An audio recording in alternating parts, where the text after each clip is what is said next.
Top Med Talk. Well, hello and welcome to Top Med Talk here at Anesthesiology 2025. It's the annual meeting of the American Society of Anesthesiologists.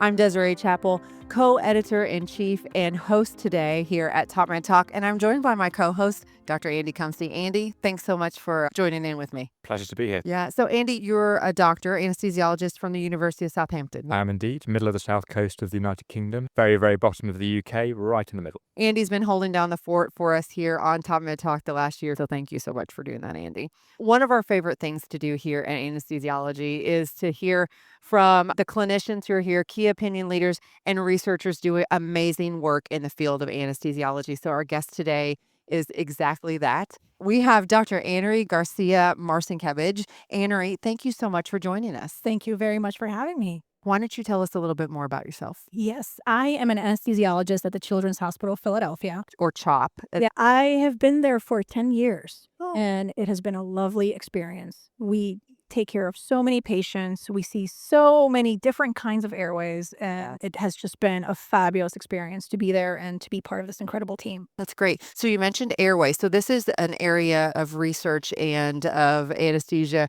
that you're particularly interested in. Yes, I am involved in a lot of difficult airway management from a clinical standpoint and research.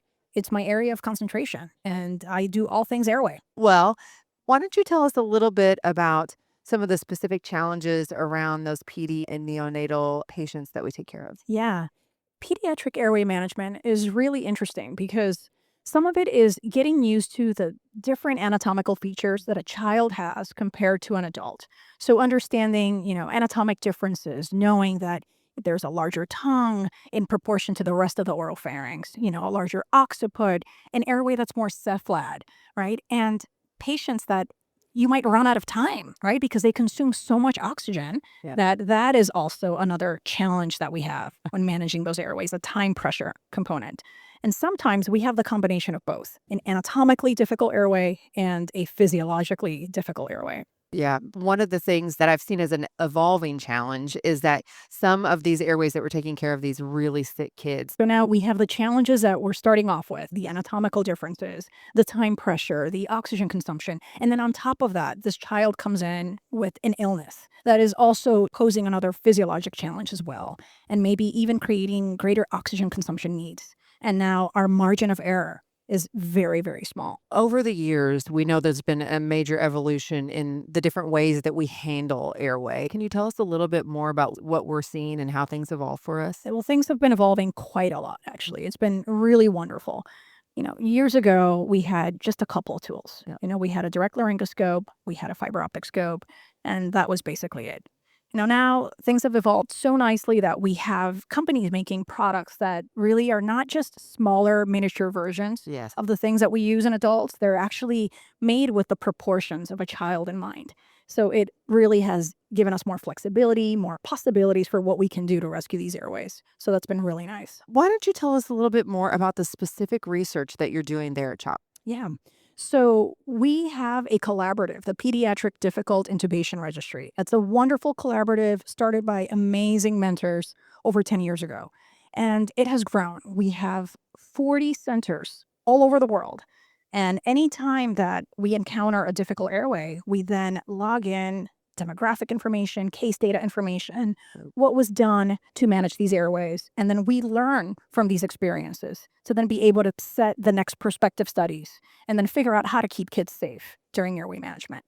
So that has been just a fabulous collaborative that has grown over time and has informed even some of the clinical trials that we have done, comparing direct laryngoscopy to video laryngoscopy. What makes a difficult airway that gets into this database? So when you have a child that has anatomical differences, a consideration by the anesthesiologist who's going to care for them that this patient would probably not be favorably handled with direct laryngoscopy, or this airway might take many attempts, or just any clinical reason that an anesthesiologist would think that this child might be more challenging.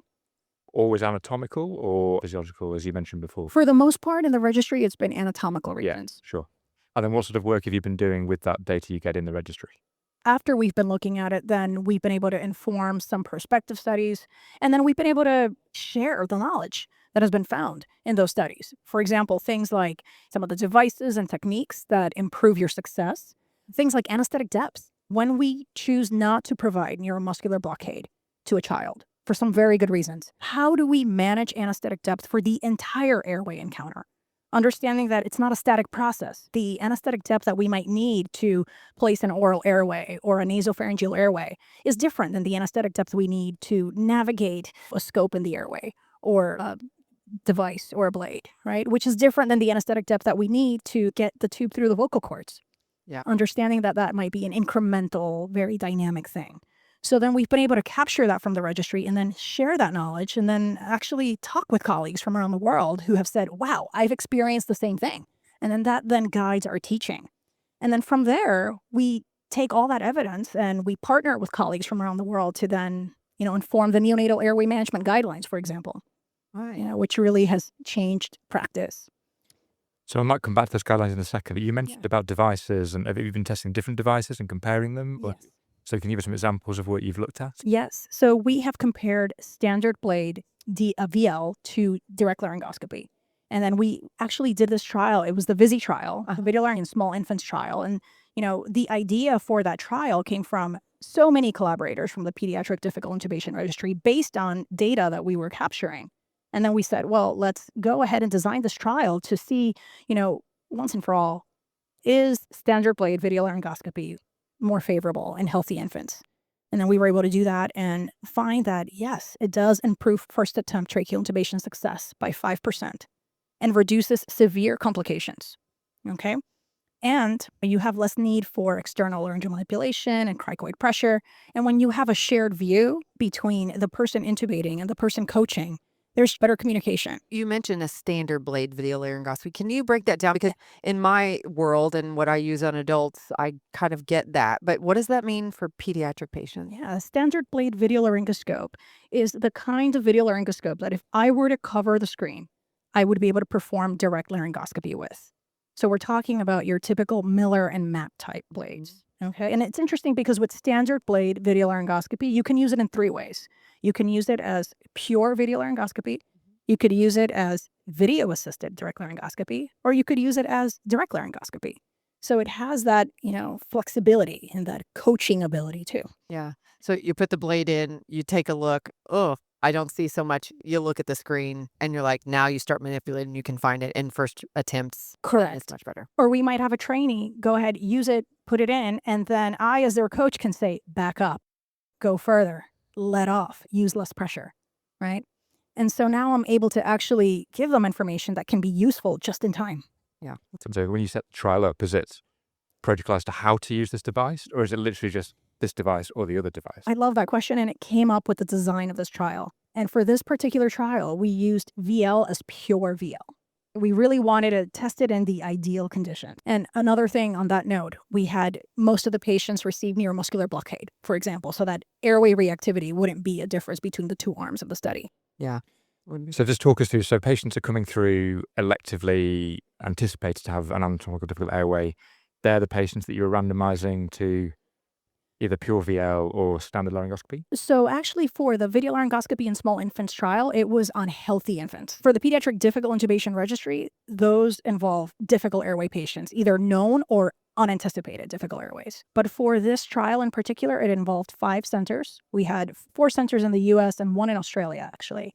And then we had healthy infants, 12 months of age or less, who were coming in for elective surgery requiring general anesthesia with tracheal intubation.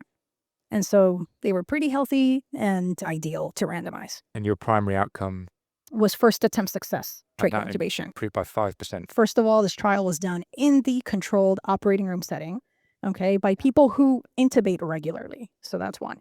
And then when you look at the data of the trial a little further, and you look at those patients that were less than 6.5 kilos, the smallest, most vulnerable of infants, the magnitude of that success was 12%.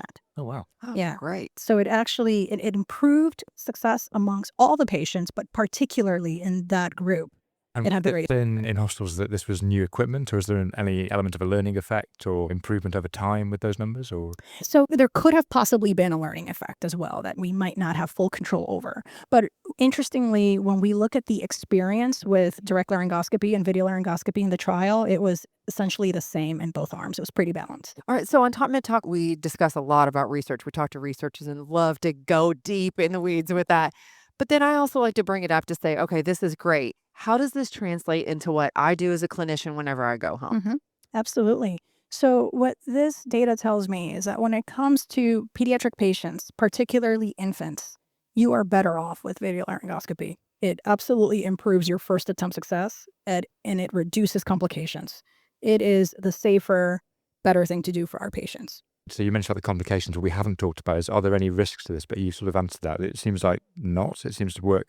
It really doesn't pose any additional risks over direct laryngoscopy. In fact, it reduces complications, so it has a greater safety profile. And then again, particularly in the smaller patients, most vulnerable patients. Interesting. So that's another thing that comes up, right? Like, hey, what if, an institution does not have video larynx? Based on the data, you want to reserve it for the smallest of your patients, right? So if you have one that you can use all day, save it for that 2-kilo baby. So, I mean, a lot of my work, as Desiree knows, is in intensive care, and some of my colleagues, we all have that sort of nightmare thing where it's the young child coming in the middle of the night.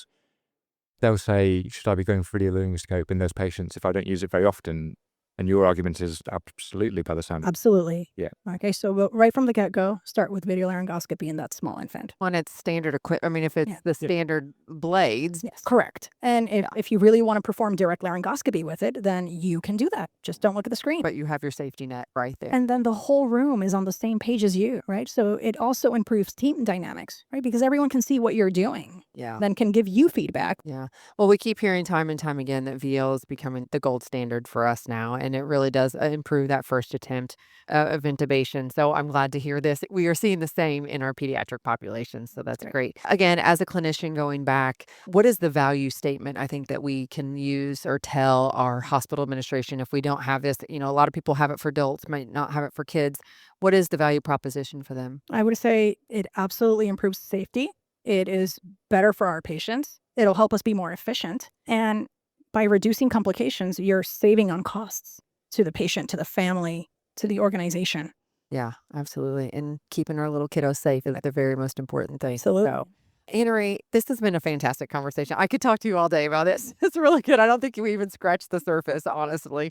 But thank you for all the work that you're doing in this space and everything that you do at CHOP. I know it's such important work. I always say those that work with infants and children are angels, for sure. Thank you. It's Yeah. a great team effort. I am very proud to be part of that team. Good. Well, if you ever want to come back and talk to us a little bit more on Top Med Talk, we'd love to have you. Thank you. Thank you so much for listening to Top Med Talk. You can find us at topmedtalk.com. We're on your favorite social platform. We're on YouTube. Wherever you find us, please give us the thumbs up, give us the star ratings, give us comments. We love to hear back from all of our listeners. We did want to give a special shout out to our sponsors that make it possible to do Top Med Talk, especially here at the meeting with the American Society of Anesthesiologists. Without them, we wouldn't have this beautiful booth and this great space to be able to conduct our podcast. We also wanted to thank Verathon, who has generously supported and sponsored us a couple times now. And we do appreciate that, to keep Top Med Talk free and open to the entire world so they can hear messages just like Annery's today. So we wanted to thank you so much. Have a great day. Top Med Talk. Thanks for downloading Top Med Talk. Don't forget to subscribe, check us out on YouTube, and of course on social media. We're on Instagram, Facebook, and X. Also, it's important to remember that Top Med Talk is the broadcasting arm of EBPOM, evidence-based perioperative medicine. We'd love you to find out more about that, and the way to do that is ebpom.org. Check out our website and find out about some of the incredible conferences we're going to be arranging across the year. ebpom.org.